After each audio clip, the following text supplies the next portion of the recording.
Well, hello everyone. We're back out here again, and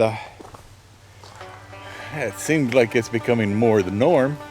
I was out here the other day and totally forgot to bring y'all along. So when we come back, I'll show you what I've been up to, show you what I'm getting ready to do, and I'll have it. Then I'll set you up on a tripod like I did this last video, and let you just kind of take a peek at the goings on and the happenings at. Be right back.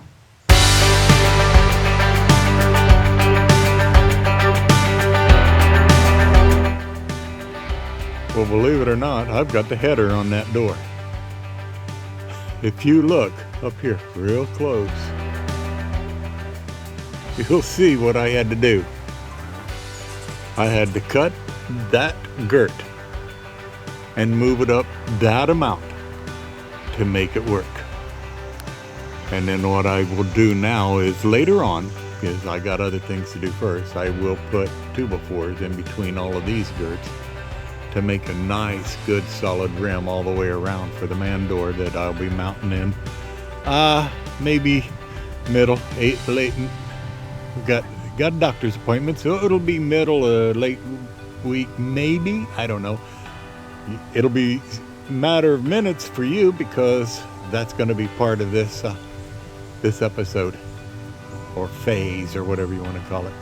So anyway, I did that, and on that same day I came around here and I determined where the height of the floor would be, which is the top of that 2x4 and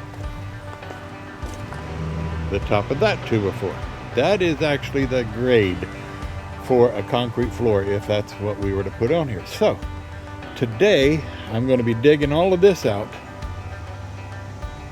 and from there down go 5.5 inches, same way there, and I'll have to work back in here a bit so that I can get forms put in there, and we'll have 5.5 inches down at minimum 10 inches back. Might be a little more than that, I don't know for sure, but it'll be the 8 foot across here, 5.5 inches down, 10 inches back. I'll be supporting it into that post, and also along the ground paces here, building forms up because I brought up Dad's cement mixer, and we'll be mixing concrete here hopefully today and getting that poured so that it can get solid, and then I can move the gravel back into position here so that we have a nice smooth transition. But it'll be a nice flat level surface for the overhead door to stand. Now, speaking of the overhead door, I have it marked. Let me see if I can zoom in enough to see it. The bottom mark, right, where is it? Right here, that one. That is 6 foot 9 inches from the surface that I just told you. So I mark it that plus the 1.5 inch for the 2x10 that I will be laying across the bottom. And then if you can see, well, I don't know if you can see it here. Where's my finger? There it is. It starts there, goes into there, up 9.5 inches across, and that is the header location. Let me see if I can see it better over here. Let me see. Tried to get it to there. You can see it, I believe, the mark. All of this has to be taken out, and it'll be taken out as far as that 2x is, and that way I can slide the 2x10 in there. That will be 2 of them. That will be the header. Now, one of them is going to be this one right there. That's one of the headers. It's made out of maple, and they say that that's stronger than pine. So there's going to be 2 of those back to back. There's going to be a lot of waste because that's way more. That's about 12 feet, I believe. But that's okay. And the other one is laying over there, and that'll be my header. Now, this board has to raise up. Let me see if we can get it in there so you can see. We have to do the same to it. There, you can see the difference right there to there. It has to raise up to that, so that the 2x10 I lay across here will cover and encompass that too, to give me the strength like a C-channel or whatever. So anyway, that's what I got to do. I won't work up here until I have all of this down here done. And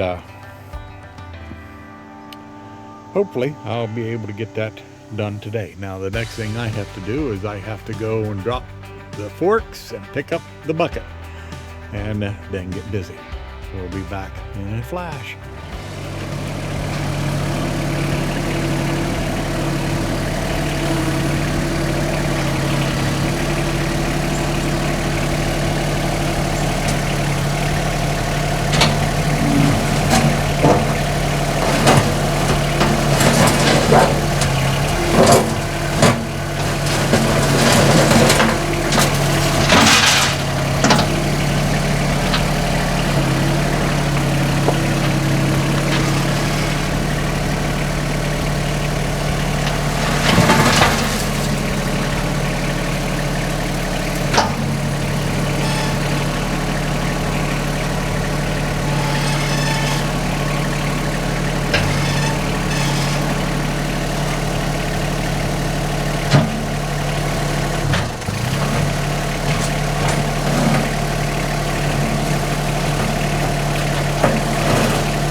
Okay, we have it all dug out. What I'm going to do here is I'm going to use these 2x4s that I have cut. Each one of them, they are from here to here. They're exactly a 2x6. And I'm going to connect those, 3 of them, on top of each other right there, on the last 2 of the 2x over there. That way it'll have a bit of a wraparound, and I'll do the other 3 over here on that one. Now this back piece that's gone across here, I'm going to use an old, half rotted, but it'll be plenty good, 2x8, and then I'll back it with a lot of this gravel down here, so it'll be good and solid. Now another thing that I'm going to do, and I really hesitated thinking about this one, but I think I'm going to, because I'm going to actually, here, let me take this thing off of here for right now. I'm going to actually use some rebar. When I have the back form ready to go, I'm going to drill a hole into that post, drill a hole into that post, about halfway up. And I will insert these rebars. Then I will drive about 3 of them through here, and I'll wire them all together. And then I'll put the outside form on before I get started. Now, the reason, you may ask, if this was all a slab being poured like the big barn was, I wouldn't worry about it, because it couldn't move once the slab was down and everything. But this could, because this is, I'm going to say standalone, because it's basically going to have gravel in the front, gravel in the back, and it would have the opportunity or the ability to move a little back and forth. So I'm going to tie it to that post, I'm going to tie it to this post, and I'm going to give it the little extra strength where they're tied together all the way down through there. So that's the plan. Now I just have to get the 2x4s mounted here and over there, and then be able to get that 2x8 down in there and still get a couple screws in it before I can shove all this gravel against it. Then we'll go to work on the rebar, and I'll come back as we go step by step and show you how it looks. All right, be back in a flash again. Okay, it's formed up.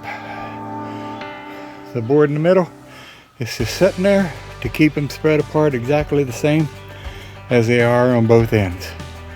You know, you can never guarantee that your boards aren't warped a little. I backfilled on the back side and on this side a little bit. That'll help support them. Now I have to go get some concrete and pray that it's not a solid rock. You know, from sitting in a damp environment, I believe I can probably bust it up. It's just going to take some time. So, alrighty. Oh yeah, you can also see got the rebar in there, and it's all wired together, ready to go, so that once the concrete's in there and gets surrounding it, it'll make it all predominantly one piece. Okay, got to go get the concrete. Let's see what we can get accomplished here. Well, I've got the apron for the door down. I gotta say, there's nobody that's ever going to accuse me of being a concrete worker. But you know, I believe this will work. It's going to do exactly what I hoped it would do, which is give a decent base for the overhead door to sit on when it's closed. So, okay, I'll accept it. On to the next part. And that is going to be probably in a couple of days, and that's when I'll be up here working on the header. So, be back. This is Ted Homer. Yeah, I have to kind of apologize because I believe I had everybody believing that Phase 5 was going to be all-encompassing, but I'm having to split it up into at least 2, if not 3, different parts. Ran into some issues which will be covered on part 2, and then of course the rest of the complete, which might be part 2, maybe part 3. So, well, I hope you did enjoy this episode. And I hope everything else goes better than it did this time. And you will understand when I put the next one out. Y'all have a blessed day. Don't forget to subscribe. Give us thumbs up. Tell your family, tell your friends. And again, like I said before, tell anybody you happen to come across. We'll talk to you all later. Bye-bye.